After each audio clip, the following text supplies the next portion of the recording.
Plusieurs nous posent cette question. Pourquoi Dieu n'a pas détruit Satan? Si Satan est un esprit si méchant qui tente les hommes et les femmes pour les faire tomber dans le péché, pourquoi ne l'a-t-il pas détruit aussitôt lors de sa chute?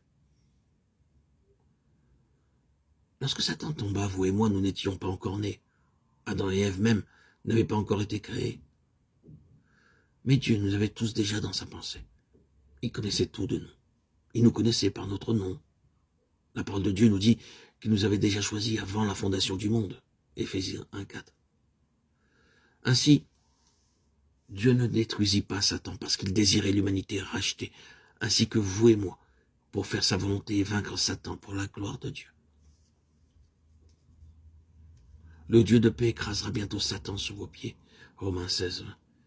Si Dieu lui-même avait traité Satan, cela n'aurait pas été une aussi grande chose. Mais lorsque des faibles vases humains comme nous, qui étions morts dans nos péchés, sont vivifiés en nouveauté de vie et fortifiés dans l'homme intérieur, afin que Satan soit écrasé sous leurs pieds maintenant, ceci est merveilleux.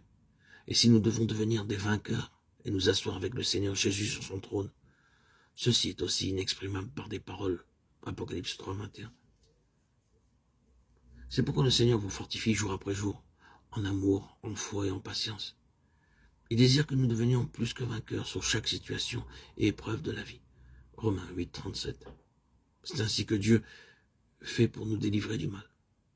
Maintenant, nous pouvons prier comme Jabez, avec intelligence et avec une signification nouvelle. Ô Seigneur, garde-moi du mal.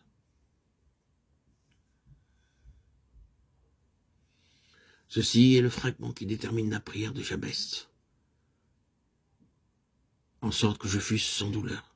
Jabez réalisa que tant qu'il n'était pas délivré du mal, il ne pouvait pas être vraiment heureux. Toute la richesse, les plaisirs et l'honneur de ce monde ne peuvent pas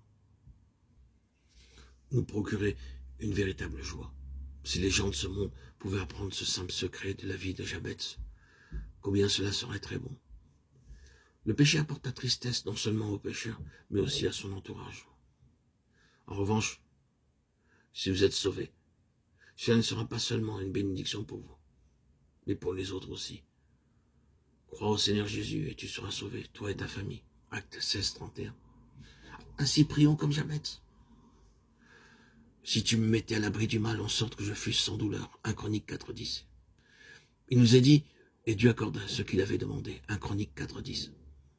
Ceci est une fin très belle et heureuse de ce court passage sur Jabez. Sans ces paroles, on ne pourrait donner une si grande valeur à la prière de Jabez. Nous pouvons apprendre par elle plusieurs leçons merveilleuses.